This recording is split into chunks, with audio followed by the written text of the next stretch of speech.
Plus minus 30 হবে, 30 plus না হলেও দেখা যাচ্ছে যে আশপাশ ইচ্ছা এবং পরিশ্রম সঙ্গে আল্লাহ পাকের রহমত, এই তিনটা সংমিশ্রণে আশা করা যায় একটা মানুষ সফল হতে পারবে। চাকরি বাদে যে কোনো একটা কাজ করতে গেলে প্রথম আমার চক্ষু লজ্জাকে বিসর্জন দিতে হবে।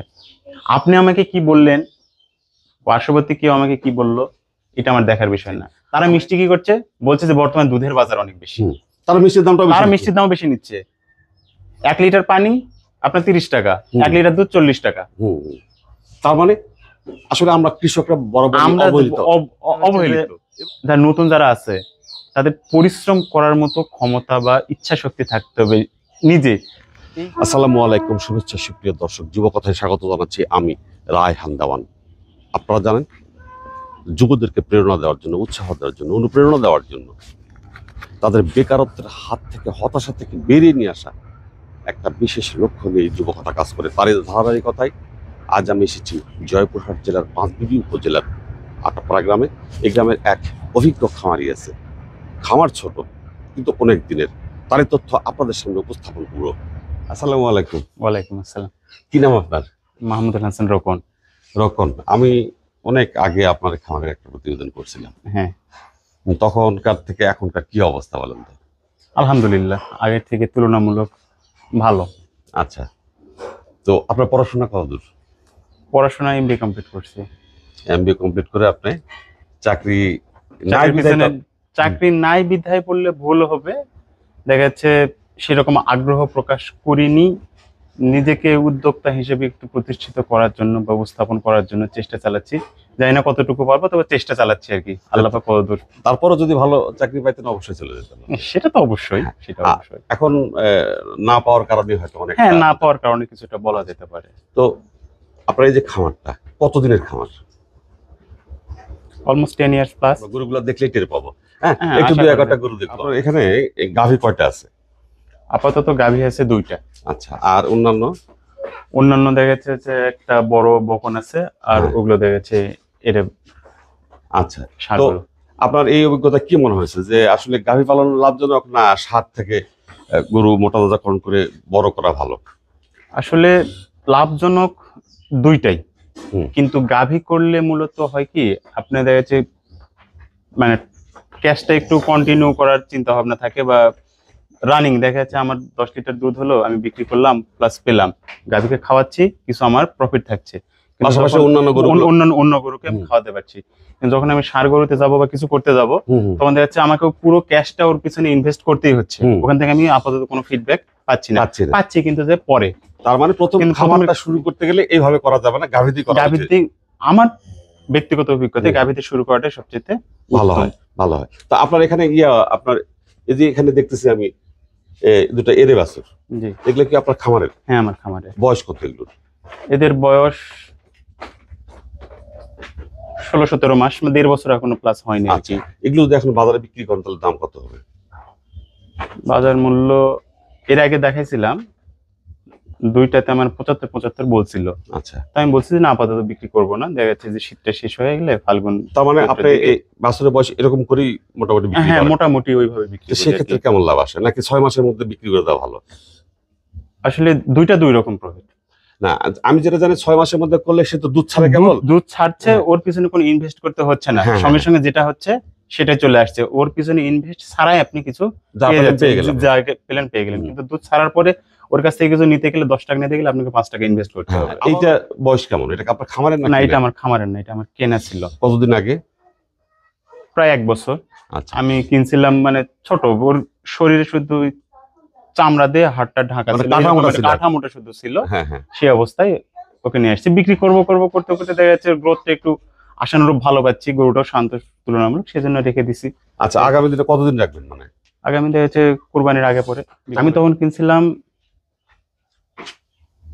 40 কি 41 হাজার। আচ্ছা, আর যদি আপনি ঈদ পর্যন্ত রেখে দেন তাহলে দাম কেমন? প্রায় 6 মাস, এখন 5 মাস, 6 মাস, আরো 6 মাস আশা করা যায় 100 প্লাস তো হবে। আমি চিন্তা করছি একে আমি 1 লাখ টাকায় বিক্রি করবো, কিন্তু তখনকার বাজার মূল্য 1 লাখ নাও হতে পারে, আবার বেশি হতে পারে। আগাম কিছু বলা যাবে না। আপনার এই গরুটা মানে কয়টা বাচ্চা দিয়েছে আপনার এখানে? এটা 2টা, আমার শেডেরই, এটা আমার বাছুর থেকেই বিয়ে। আচ্ছা, এই দুধ কতগুলো দেয়? এর দুধ অ্যাকুরেট আমি ওইভাবে মানে কখনো ইয়ে করিনি, দেখা যাচ্ছে বাছুরে খাওয়ানোর পরে আমি কত যতটুকু পাবেন আপনি? মোটামুটি 8-9 8-9 পাচ্ছেন। 8-9 পাচ্ছি। তাহলে মানে আমি ধরে নিলাম 8 লিটার, আর ওদিকে বাছুর কত খায়? 3 কেজি 4 কেজি, যে 3-4 লিটার, তা তো মানে 12 লিটার নিচে নয়, বা 10 এর নিচে? 10-এর নিচে না, আচ্ছা, আর এই গরুটার ওজন কত হবে? 300 না হলেও 250 প্লাস। আচ্ছা, তাহলে এটাকে কি পরিমাণ প্রোটিন দিচ্ছেন প্রতিদিন? কেজি হয়, কেজি হয়। এর জন্য প্রতিদিন প্রোটিন দরকার হচ্ছে 250 গ্রাম, মানে 1 এক কেজি কেজি। মাংসের বিপরীতে 1 গ্রাম গ্রাম প্রোটিন। প্রোটিন দরকার। আর যদি দুধ দেয় 10 লিটার, তাহলে প্রতি লিটার দুধের জন্য 100 গ্রাম প্রোটিন। তাহলে আপনার এখানে লাগবে 1250 গ্রাম প্রোটিন। আপনি দিচ্ছেন তো? দানাদার খাবার আমার মোটামুটি 3 থেকে 3.5 কেজি, 4 কেজির কম, 3 কেজি প্লাস, 3 কেজি প্লাস আমার দানাদার খাবার। আর আচ্ছা, কাঁচা ঘাস, আমার জমির ঘাস, কাঁচা ঘাসটা আমি ওইভাবে, তারপর মানে- আনুমানিক 15 কেজি 20 কেজি খায়, এটা মিনিমাম। তাই না? আমার যে ছোট বাচ্চাগুলো তার চেয়ে বেশি খায়। আচ্ছা আচ্ছা, তার মানে তো 15 কেজি খায়, তাহলে প্রতি কেজি কাঁচা ঘাসে থাকে 20 গ্রাম প্রোটিন। তাহলে 300 গ্রাম প্রোটিন কিন্তু এখান থেকে পেয়ে যাচ্ছে কাঁচা ঘাস থেকে, হ্যাঁ। এবং সেটা অরিজিনাল প্রোটিন। এবং এর মধ্যে ওমেগা ফ্যাটি অ্যাসিড আছে, যেগুলো মানুষ খেলে, এই দুধটা খেলে বা এর মাংসটা খেলে মানুষের কিন্তু অনেক উপকার আছে। আচ্ছা, আর দানাদার খাবার 4-এর নিচে, হ্যাঁ 4-এর নিচে। এটা কি যথাযথ মান সম্পন্ন? মানে যে পরিমাণ প্রোটিন থাকার কথা সে পরিমাণ প্রোটিন না, থাকে? সে পরিমাণ প্রোটিন দেখা যাচ্ছে, মূলত ভুসিটাকে বেশি ইউজ করি। ভুসি দেখা যাচ্ছে ভুট্টার যে আটাটা, সেটা প্লাস খোল দেন কি? হ্যাঁ, খোল তো অবশ্যই, তাহলে খোল মোটামুটি আমার চলে আসে। খোল তো আমার চলে আসে। থাকেই। তাহলে খোল থাকে, আবার দেখা যাচ্ছে আপনার মাসকলাইয়ের যে ভুসিটা যেটা, সেটাও আমার চলে। তাহলে এখানে 4 কেজি যদি হয় বা 3 কেজি হয়, তাহলে 300, প্রতি 1 কেজি দানাদার খাবার থেকে 200 গ্রাম প্রোটিন। তাহলে যদি 4 দেন, 4 দিনে 800, 8 3 1100, 1100। মোটামুটি দানাদার মানে প্রোটিনটা মোটামুটি ভালো। এর একটা বৈশিষ্ট্য আছে, দুধ যখন দিবে তখন স্বাস্থ্যটা একটু মানে যতই খাওয়াতে চান আপনি, ভালো। কোনো রেজাল্ট আসে আর না। ক্যালসিয়াম কি দেন মাঝে সাথে? হ্যাঁ, ক্যালসিয়াম আমি প্রতিনিয়ত দেন তো? হ্যাঁ প্রতিনিয়ত মাঝে হইতে, মাঝে মাঝে, প্রতিনিয়ত হয় না, দেখা যাচ্ছে নিয়ে এসে খাওয়ালাম, যে হয়তো 2-1 মাস পর গ্যাপ দিয়ে আবার দেখা যাচ্ছে। এটা কয়টা বাচ্চা দিয়েছে আপনার কাছে? এটা আমার 3 নাম্বার বাচ্চা। এটা তো আপনার গোয়ালের? হ্যাঁ, আমার গোয়ালে। এটা দুধ কত দুধ দেয়? 10 প্লাস। আর এই খাবারটা তো মোটামুটি ঠিক আছে? হ্যাঁ, আবার যে একটার যে ওই রেশিও অনুযায়ী দেখা যাচ্ছে, মোটামুটি আমার গাভীদের খাবার ওই রেশিও অনুযায়ী হয়। মানে খাবার আপনার সংকট নাই? না, খাবার সংকট নাই। তার মানে এই যে জাতটা বা এর বাবা মার ইতিহাস থেকে যা দুধ পাওয়ার তাই পান আপনি? হ্যাঁ, খুব একটা কম প্রোডাকশন পাচ্ছেন? খুব একটা কম প্রোডাকশন পাচ্ছি না। আরেকটা বিষয় হচ্ছে, আমি প্রথম প্রতিবেদনে আপনাকে একটা কথা বলছিলাম, সেটা হচ্ছে বর্তমান বাজার মূল্যে দুধের যে মূল্য, আমরা যারা কৃষক, স্থানীয় পর্যায়ে যারা কৃষক আছি বা যারা খামারি আছি, আমরা কিন্তু প্রকৃত মূল্যটা পাই না। সম্পূর্ণ মূল্যটা পায় মধ্যস্বত্বভোগীরা। আমার কাছ থেকে একজন দুধ নিয়ে যাচ্ছে 40-45 টাকা লিটার, সে বিক্রি করছে 60 টাকা 70 টাকা। আবার ওই যে মধ্যস্বত্বভোগীরা নিয়ে যায় কোনো ইয়ের দোকানে দিচ্ছে, আপনার মিষ্টি জাতীয় বা এই যে মিষ্টানের দোকানে যারা দিচ্ছে, তারা মিষ্টি কি করছে, বলছে যে বর্তমান দুধের বাজার অনেক বেশি, তারা মিষ্টির দাম বেশি নিচ্ছে। 1 লিটার পানি আপনার 30 টাকা, 1 লিটার দুধ 40 টাকা। তার মানে আসলে আমরা কৃষকরা বরাবর অবহেলিত। এবং পাশাপাশি শুধু তাই না, আপনার বিশেষ এরিয়া বেসিস যেটা হয়, যেমন এই এলাকায়, এই জয়ফ্রাট এই সমস্যাটা আছে। একটা গরুকে আপনি শহরে 100 টাকার নিচে কোন লিটার দুধ না পাওয়া যাচ্ছে না, 70-80 এটা মিনিমাম। হ্যাঁ, কিন্তু আমরা যে ভুসিটা খাওয়াচ্ছি বা যে দানাদার খাবারটা খাওয়াচ্ছি, তারাও তো সে একই পরিমাণে খাবার খাওয়াচ্ছে এবং একই দাম। তাহলে তারা একই পরিমাণে দানাদার খাবার খাচ্ছে, একই পরিশ্রম করছে, হয়তো তাদের শহর অঞ্চলের জন্য একটু ব্যবস্থাপনা বা আনুষঙ্গিক যে একটু হয়তো খরচ একটু বেশি হতে পারে, তার মানে দ্বিগুণ। গাভী থেকে আমি ধীরে ধীরে কিন্তু বের হয়ে আসছি। আচ্ছা, হ্যাঁ, বের হয়ে আসছি, কিন্তু কারণই একটাই। এই জায়গাটা আপনার যদি মানে কোনো বিশেষ কর্তৃপক্ষের কাছে কিছু বলার থাকে, আপনি বলতে পারেন।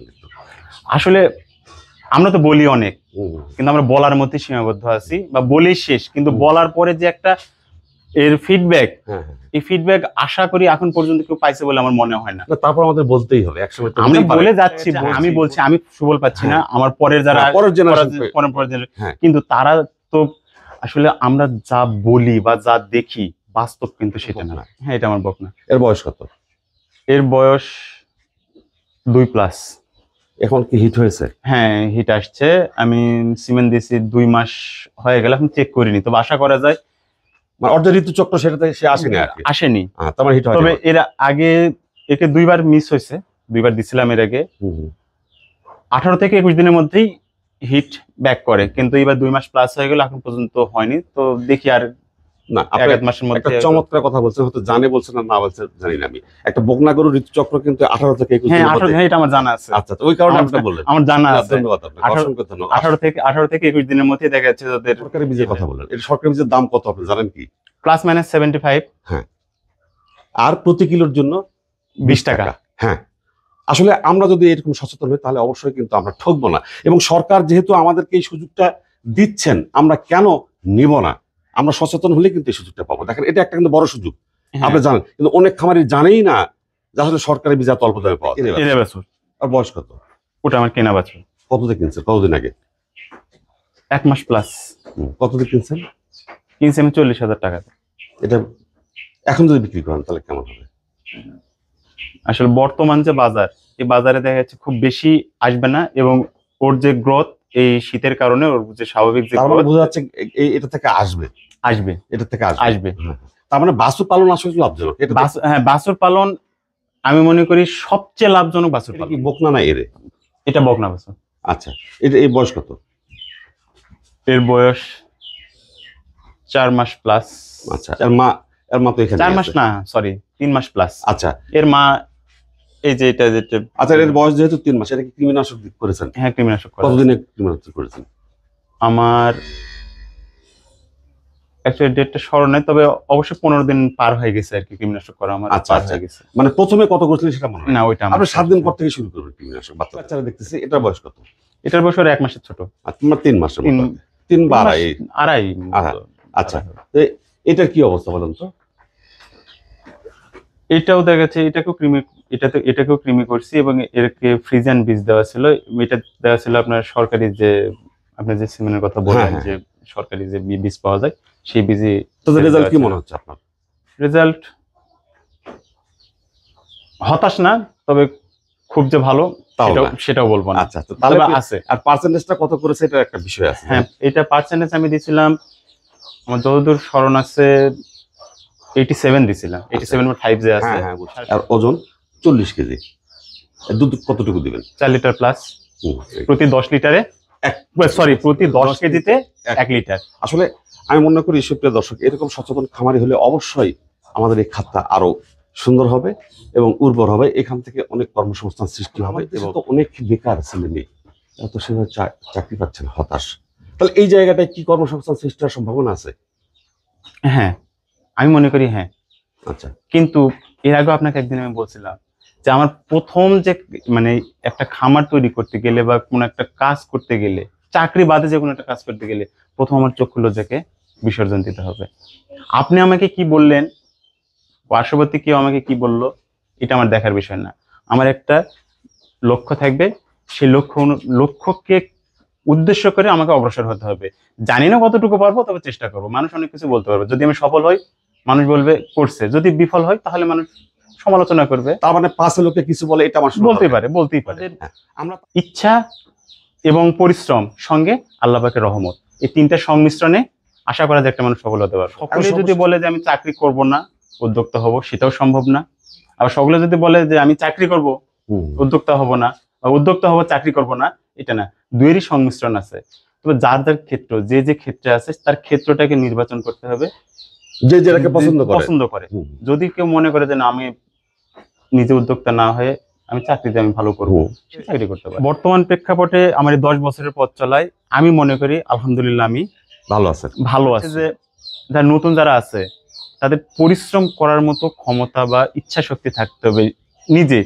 এই শেডে আমি কিন্তু এককভাবে দেখাশোনা করি।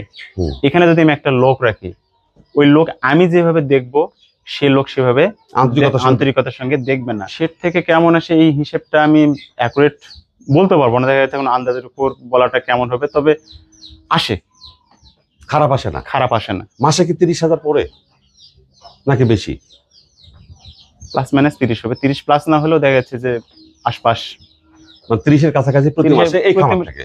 কিন্তু প্রতি মাসে আসবে এটা আমার চিন্তা করে কি দেখা যাচ্ছে যে খামারের লাভটা এইভাবে হবে না। খামারের লাভ ধরতে 3 বছর 4 বছর হিসাব করে গড় করে ধরতে হবে। হ্যাঁ, সেই অনুযায়ী দেখা যাচ্ছে যে মোটামুটি আমার আশা দেখা যাচ্ছে এগুলো যেগুলো থাকবে। আর আরেকটা কথা সেটা হচ্ছে যে আমার 2টা গরুর যে দুধ, ওই দুধের টাকা আমার এই গরুর পিছনে যাচ্ছে। আর বাছুরটা লাভ আর এগুলো লাভ। বাছুরটা আমার এগুলো লাভ। ওই টাকাটা আমার দেখা যাচ্ছে যে গরুই খাচ্ছে, গরুর টাকা গরুই খাচ্ছে, মাঝখান থেকে যেটা আমার আসবে সেটাই লাভ। সেটাই হচ্ছে লাভ বাড়বে। তাহলে আমার জিনিস এবং খাবার এই দুটার যদি সামঞ্জস্য থাকে তাহলে আশা করা যায় এই সেক্টরটা এই সেক্টরটা টেকসই হবে এবং মানুষেরও আগ্রহ প্রকাশ করবে এই এবং সেক্টরে যে আসার এখান জন্য। থেকে যে কর্মসংস্থান সৃষ্টি হবে সেটাও টেকসই। সেটাই টেকসই হবে আশা করা যায়। আচ্ছা, ধন্যবাদ।